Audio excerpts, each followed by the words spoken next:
A'udzubillahi minasyaitonirrajim. Bismillahirrahmanirrahim. Assalamualaikum warahmatullahi taala wabarakatuh. Ila hadratin Nabi Muhammad Rasulullah sallallahu alaihi wasallam. Summa ila arwahi walidina wa masyayikhina wa liman jami'il muslimin wal mu'minina wal mu'minat al ahya'i minhum wal amwat. Al-Fatihah. A'udzubillahi minasyaitonirrajim. Bismillahirrahmanirrahim. Alhamdulillahi rabbil alamin arrahmanir rahim maliki yaumiddin iyyaka na'budu wa iyyaka nasta'in ihdinas siratal mustaqim siratal ladzina an'amta 'alaihim ghairil maghdubi 'alaihim waladdallin amin. Alhamdulillah wassalatu wassalamu ala asyrafil anbiya'i wal mursalin wa ala alihi wa ashabihi ajmain. Alhamdulillah. Jadi alhamdulillah pagi ini insya-Allah kuliah subuh kita adalah mengenai tafsir yang saya petik daripada surah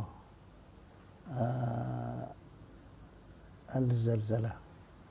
Yang pertamanya alhamdulillah kita bersyukur kepada Allah Subhanahu Wa Taala dengan nikmat yang Allah Taala berikan kepada kita, dapat lagi kita meneruskan perbincangan kita dalam bab ilmu agama ini, dan saya ingin mengupas sedikit daripada ayat Al-Quran daripada surah Al-Zalzalah insya-Allah. Jadi surah Al-Zalzalah surah Madinah ya. Dia surah yang diturunkan di Madinah, ayat dapat 8 ayat.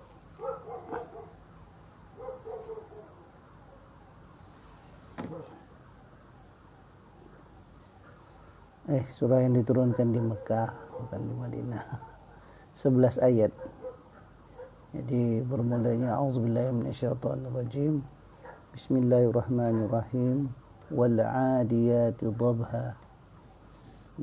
Jadi ayat ini bermula dengan sumpah Allah Subhanahu Wa Taala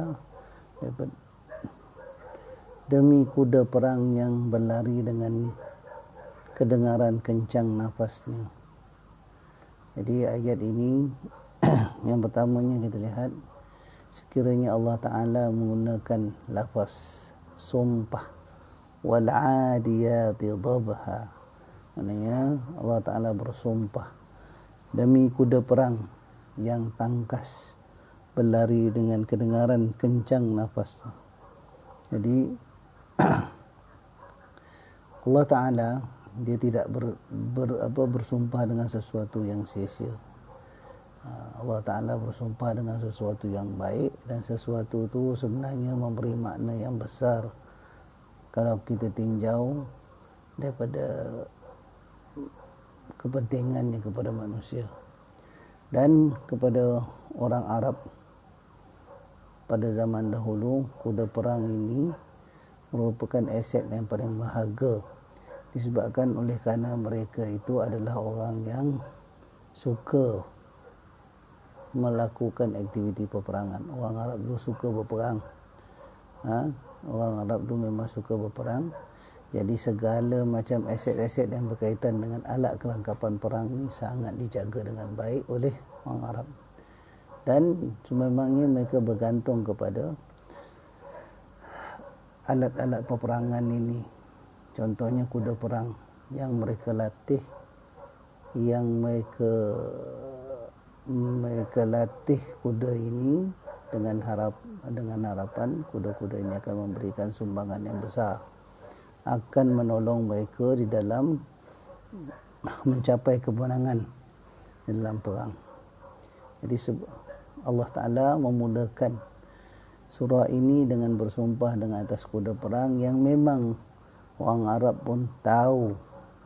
Orang Arab tahu macam mana kedudukan kuda perang ini di sisi mereka.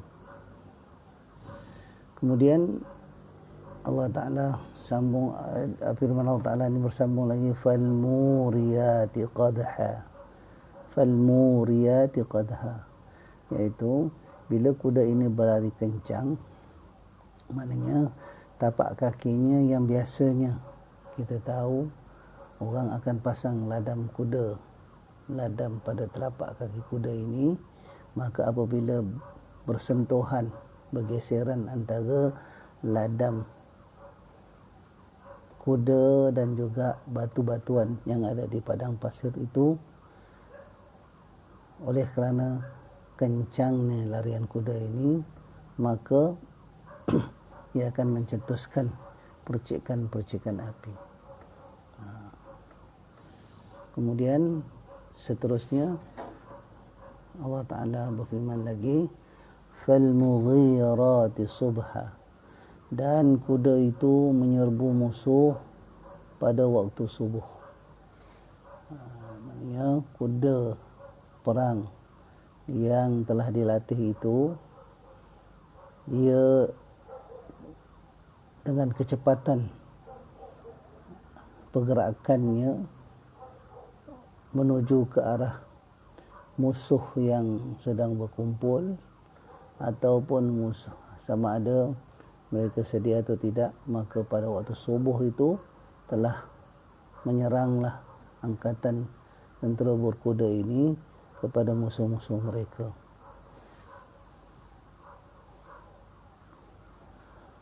فَأَثَرْنَا بِهِ نَقْعًا, firman Allah Ta'ala lagi, فَأَثَرْنَا بِهِ نَقْعًا, sehingga menghamburkan debu pada ketika itu.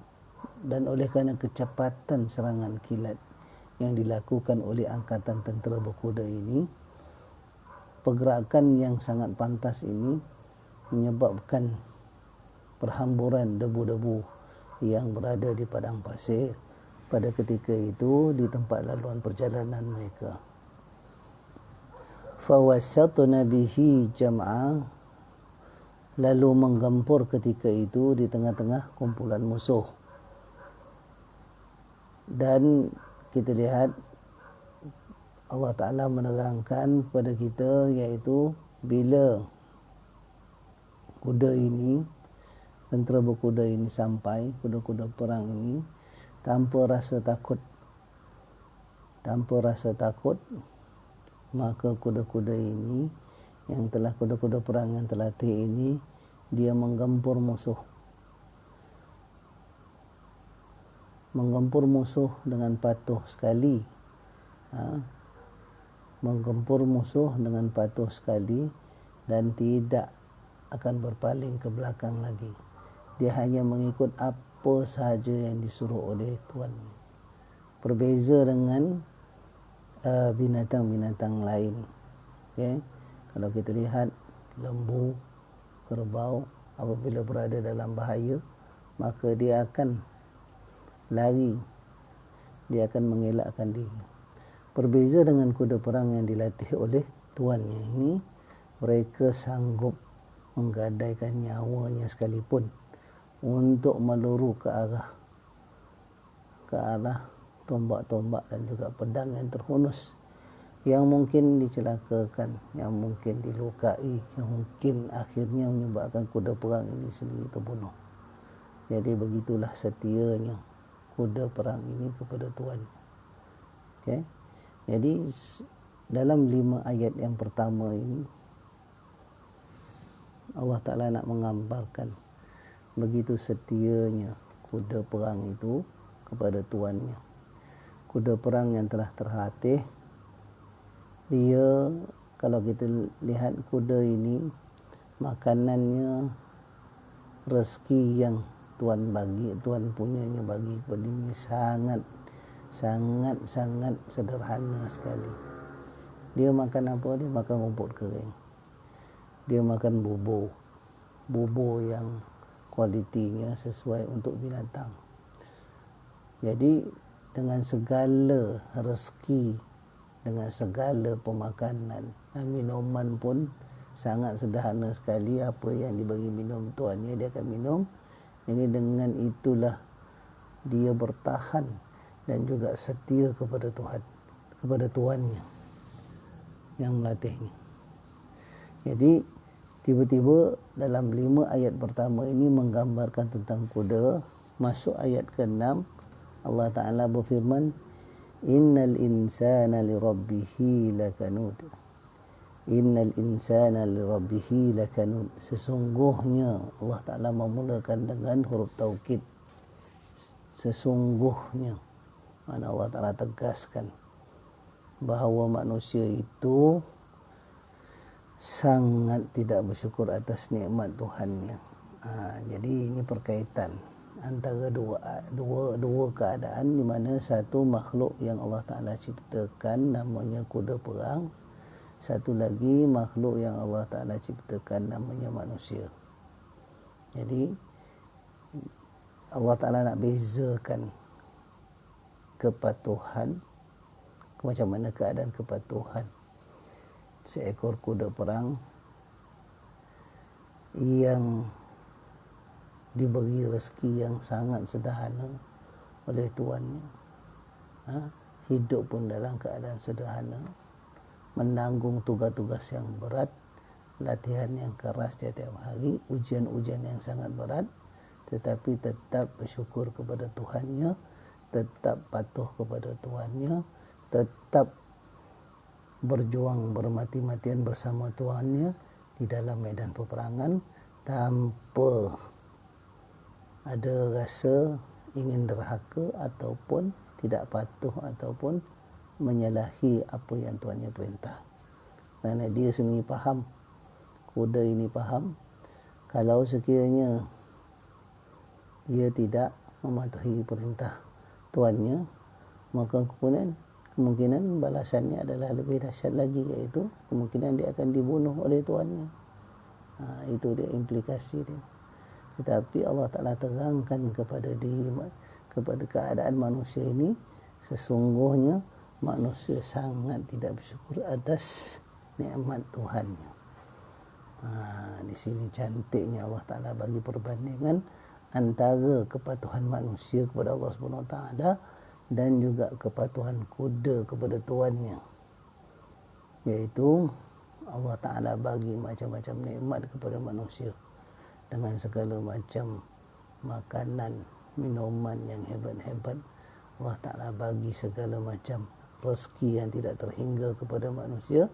Tetapi apabila Allah Ta'ala bagi segala-galanya ini, manusia itu ada kalanya dan kebanyakannya menunjukkan rasa derhaka, iaitu tidak patuh atas apa yang Allah Ta'ala suruh buat. Sebaliknya, dia melakukan segala perkara-perkara yang Allah larang. Berbeza dengan kuda tadi, iaitu sangat patuh pada tuannya. Dua makhluk yang berbeza, iaitu kuda yang kita pandang rendah, kadang-kadang kita tak peduli pun dengan manusia yang Allah Ta'ala ciptakan serba hebat, serba cukup rezekinya, tetapi tidak menunjukkan kepatuhan yang setia kepada Allah Subhanahu Wa Ta'ala. Dan Allah Ta'ala sambung lagi, wa innahu ala dzalika lasyahid, sesungguhnya ia dengan bawaan, dengan keadaan dirinya itu menerangkan dengan jelas keadaan demikian manusia dengan bawaannya, wa innahu ala dzalika lasyahid, dan manusia itu sebenarnya tahu, faham dengan keadaan dirinya yang Allah Ta'ala bagi rezeki, yang Allah Ta'ala bagi segala nikmat tadi. Dia faham benar bahawa Allah Ta'ala itu sudah mengatur rezeki ini. Dan seterusnya ayat yang ke-8, wa innahu lihubbil khairi lasyadid, dan sesungguhnya ia melampau sangat sayangkan hartanya serta tamak haloba. Jadi dalam ayat ini menekankan kepada kita bahawa manusia ini, setelah Allah Ta'ala bagi kehidupan di atas muka bumi ini, kadang-kadang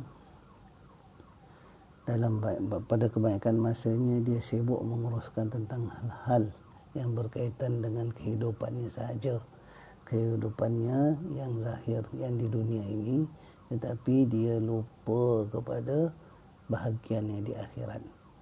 Dia sangat mementingkan perkara-perkara yang menjadi kegemarannya, al-khair, wa innahu lihubbil khair, maknanya segala perkara-perkara yang menyenangkannya dia akan fokus.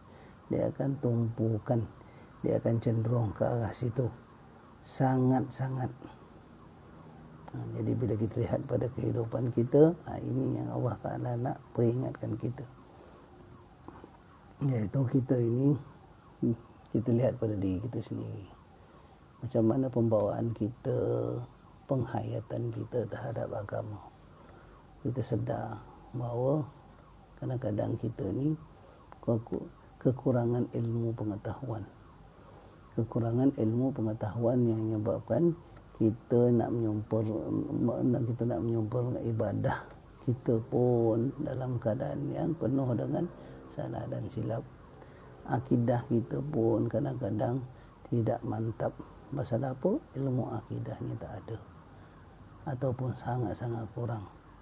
Dan juga apatah lagi ilmu-ilmu penghayatan hati seperti ilmu tasawuf, yang kita tahu bahawa ibadah ini tidak sahaja melibatkan ibadah yang zahir, tetapi kita juga mempunyai ilmu yang menerangkan tentang penghayatan hati ataupun penyataan hati dalam ibadah, iaitu ilmu tasawuf. Jadi kealpaan kita dalam menuntut ilmu ini disebabkan apa? Disebabkan oleh kerana kesibukan kita, kecenderungan kita dalam perkara-perkara lain. Jadi kita lihat fenomena pada zaman ini, manusia ini kadang-kadang kata-katanya kadang-kadang menghadapi krisis ilmu. Krisis ilmu iaitu dia nak beramal tetapi dia tak dapat kaedah yang betul. Dia berakidah tetapi akidahnya tidak mantap. Sebab apa? Keilmuannya sangat kurang ataupun banyak lompang di sana sini tentang akidahnya. Apatah lagi dalam melakukan ibadah. Bila nak cakap tentang kualiti dalaman, contohnya ikhlas, contohnya sabar, dan pelbagai lagi. Contohnya kalau solat menitik beratkan tentang khusyuk. Jadi semua tentang bab hati ini lagilah kurang. Pasal apa? Keilmuan kita sendiri dalamnya. Jadi semuanya bertitik tolak kita lihat. Semuanya ada berkaitan dengan surah Al-Adiyat seperti Allah Ta'ala terangkan, wa innahu lihubbil khairi lasyadid. Sesungguhnya ia melampau sangat sayangkan harta secara tamak loba. Kita lihat perjalanan hidup kita ni kalau dalam bab ilmu ini, krisis ilmu kita ini, kita bermula dengan pendidikan awal di sekolah rendah dan kemudian peningkat tinggi sikit sekolah menengah. Kalau kita lihat dalam penghayatan agama kita, dua masa inilah kita belajar sekadarnya. Inilah bekalan apa yang kita belajar di sekolah menengah dan juga sekolah menengah, itulah bekalan kepada kita untuk kita teruskan pada peringkat yang seterusnya. Dan apabila kita telah memasuki peringkat pengajian yang lebih tinggi ataupun ada di antaranya bekerja, di situlah kelemahan kita, kekurangan kita, kelekaan kita terhadap bidang yang kita masuk. Iaitu kalau yang belajar, dia akan terus belajarlah. Mana yang dah bekerja, dia akan bekerja. Jadi masing-masing dah sibuk dengan pekerjaan. Yang dah sambung ke peringkat lebih tinggi ijazah, akhirnya dia akan bekerja juga. Jadi peringkat seterusnya kita akan terlibat dengan bidang pekerjaan. Kita akan sibuk dengan kerja. Seterusnya bila dah dalam masa yang sama juga kita disibuk dengan perkara-perkara lain. Contohnya perkahwinan. Bila dah berkahwin, kita dah ada isteri, kemudian ada anak, kita dah sibuk dengan urusan-urusan keluarga. Sambil tu tuntutan untuk mencari nafkah lebih giat lagi. Pasal apa? Keluarga dah besar. Jadi oleh sebab tu kita akan sentiasa dalam orientasi kerja. Jadi sebab tu. Dan di samping itu juga manusia ni mempunyai kecenderungan ataupun kesukaan lain. Bila dah ada duit, Di situlah Allah Ta'ala bila dah ada harta, di situ Allah Ta'ala uji dia dengan pelbagai ujian-ujian lain. Leka dengan hartanya, atau tadi leka mencari harta, sekarang ni bila dah ada leka untuk membelanjakan hartanya dengan pelbagai tujuan-tujuan yang kita sendiri pun tahu. Terleka kita dalam keadaan ada harta. Itu belum lagi cakap tentang bab pangkat, belum lagi cakap tentang bab kuasa. Terleka kita dengan pangkat, terleka kita dengan kekuasaan yang Allah Ta'ala berikan, sehingga kita kadang-kadang menyalahgunakan kuasa itu. Dan selain daripada itu, kita pun ada kegemaran kita, kegemaran masa-masa lapang. Kadang-kadang kegemaran ini lebih dominan, dia menguasai diri kita, dia menyebabkan kita dia menuntut masa kita melakukan. Contohnya yang mancing, pergi mancing. Jadi dalam masa memancing ni kadang-kadang macam-macam yang jadi, kan? Jadi kita pun tahu kadang-kadang orang itu sanggup mengabaikan ibadah kepada Allah Subhanahu Wa Taala ketika dalam dia menikmati kegemaran benda-benda yang dia suka lakukan. Jadi ini yang menyebabkan Allah Ta'ala sindir kita. Allah Ta'ala terangkan ke kita, wa innahu lihubbil khairi lasyadid. Jadi kita punya kita punya kesukaan kita terhadap perkara-perkara ini, kadang-kadang dia menyebabkan kita terpesong ingatan kita daripada Allah Subhanahu Wa Taala, terpesong kepatuhan kita daripada melakukan apa yang Allah Ta'ala perintahkan. Sebaliknya kita meninggalkan apa yang Allah Ta'ala perintahkan dan juga melakukan perkara yang Allah Ta'ala larang. Disebabkan oleh kerana kegemaran kita. Dan perkara ini juga Allah Ta'ala terangkan dalam surah lain, maknanya tentang mengumpulkan harta, cinta kita pada harta dan juga segala urusan-urusan yang berkaitan ini. Itu satu contoh sukanya manusia terhadap satu benda yang baik, yang dirasa baik, yang ada dalam dunia. Kebaikan manfaatnya di dunia. Jadi Allah Ta'ala sindir kita dalam ayat seterusnya, iaitu A'udzubillahi minasyaitonirrajim. Alhaakumut takatsur, alhaakumut takatsur hatta zurtumul maqabir. Allah Ta'ala pedli kita. Allah Ta'ala cakap apa? Manusia itu alhaakumut takatsur, maknanya manusia itu terleka, terlalai disebabkan oleh membanyak-banyakkan harta. At-takatsur itu ialah membanyak-banyakkan harta. Hatta zurtumul maqabir, sehinggalah zurtumul maqabir, kamu menziarahi kubur-kubur kamu sendiri. Artinya bukan kita ziarah kubur orang lain, kita menghampiri masa sakaratul maut dan juga menghampiri kematian kita sendiri. Maknanya perasaan membanyak-banyakkan harta, suka kepada harta, terlibat sepenuhnya ingat kepada harta ini, kadang-kadang sampai usia-usia kematian kita pun masih lagi kita terleka, terpengaruh dalam urusan. Jadi kita lihat dalam zaman sekarang ni memang jadi macam tu. Kalau cakap saja pasal kerja, kadang-kadang sampai ke umur pencen pun kita masih kerja dan kerja kuatlah, dan mengabaikan tuntutan-tuntutan lain yang lebih penting yang mesti kita imbangkan, iaitu persediaan ke akhirat. Jadi kalau kita ini tidak bersedia, hanya mementingkan, hanya mencari, menghabiskan masa kita untuk perkara yang manfaatnya tinggal di dunia sahaja, maka rugilah kita. Ini yang kalau dalam ilmu tasawuf dia cakap segala pekerjaan-pekerjaan dunia yang tidak ada manfaatnya di akhirat.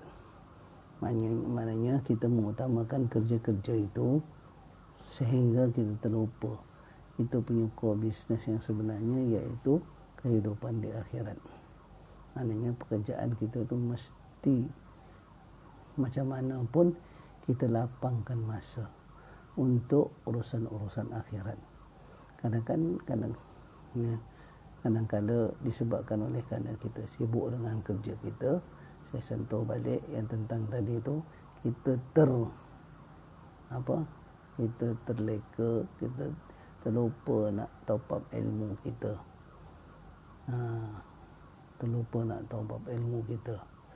Itu yang dalam zaman sekarang ni berlaku satu fenomena, dia dikatakan akil balik kedua. Akil balik kedua itu bukan 15 tahun tetapi 55 tahun. Kalau pencen baru nak top up ilmu. Dan jadi kita mengandalkan umur kita ini habis lepas pencen. Itu yang terpedaya kita sebenarnya. Terpedaya kita pasal apa? Persiapan itu patut dilakukan sepanjang umur kita, tetapi yang kita sangka kuat bahawa kita ini lepas pencen baru mati. Sebab tu kadang-kadang kita masih lagi terlibat dengan usaha-usaha kerja dan mengabaikan tanggungjawab kita dan yang lain, iaitu tuntutan diri kita kena ada ilmu nak beribadah untuk menyempurnakan ibadah dan memantapkan ibadah kita seperti ilmu-ilmu fardu ain. Jadi oleh kerana itu Allah Ta'ala sindir kita. Pasal apa?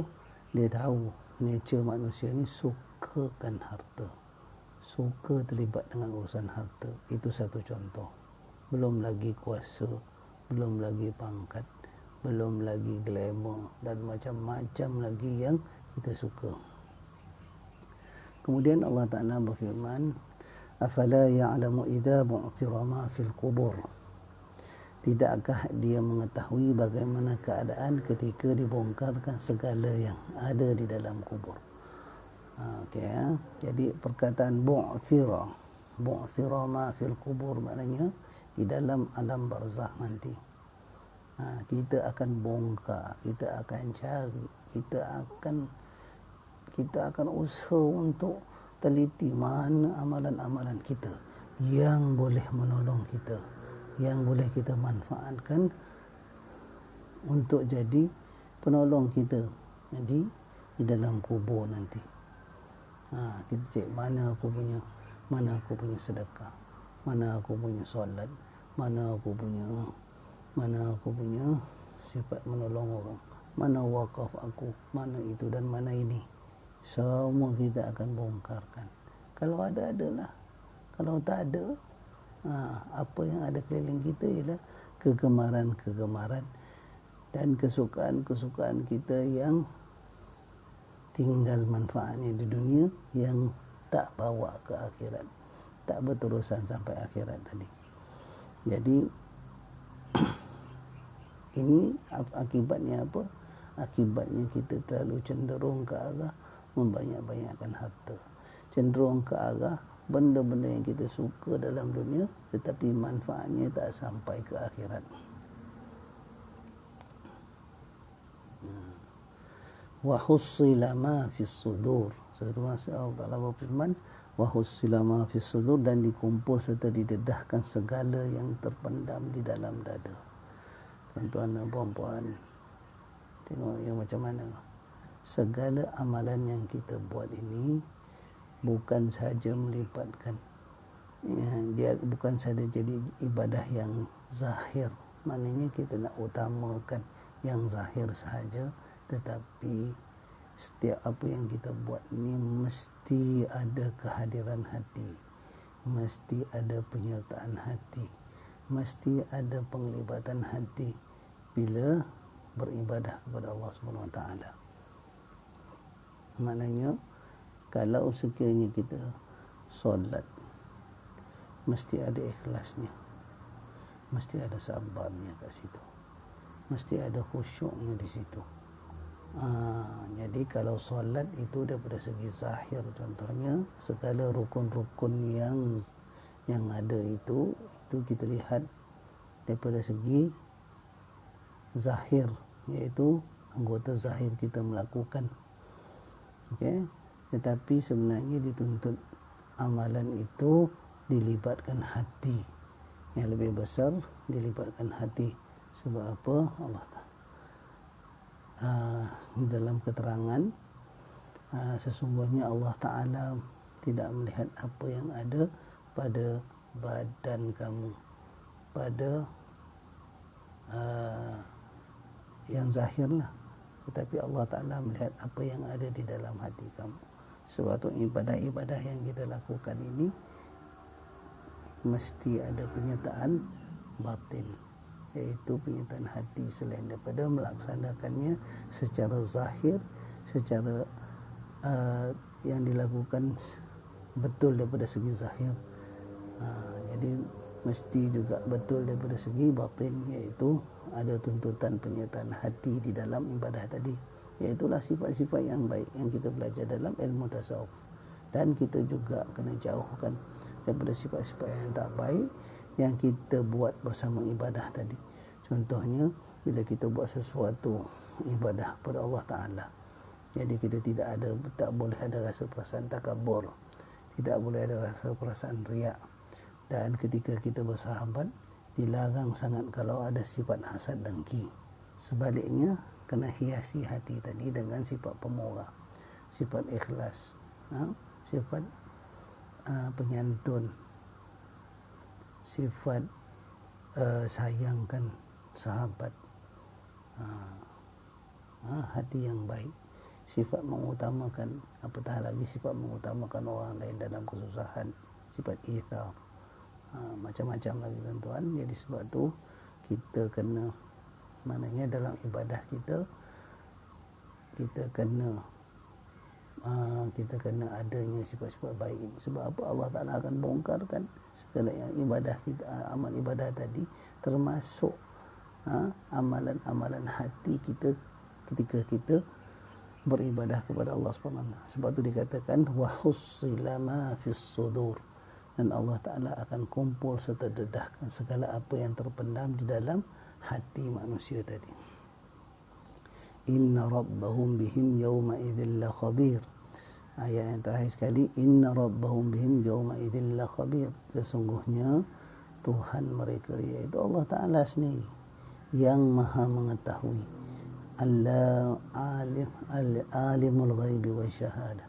Allah Ta'ala mengetahui apa yang ada di alam ghaib dan juga di alam yang nyata.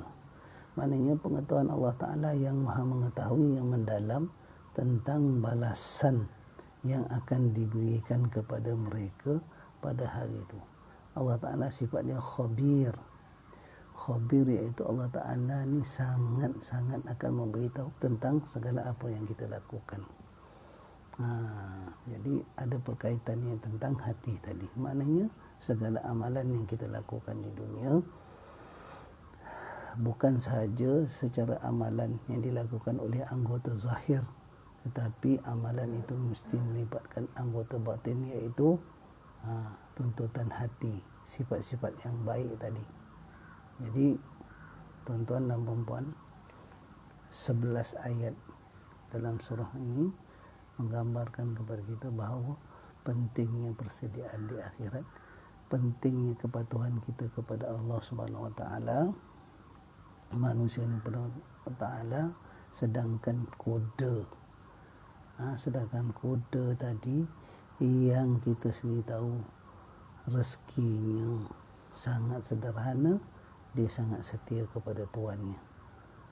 Apatah lagi sebenarnya manusia sebagai makhluk yang Allah Ta'ala cakap makhluk terbaik, yang Allah Ta'ala bagi macam-macam kesenangan, macam-macam kelebihan, macam-macam kemewahan, tetapi akhirnya tidak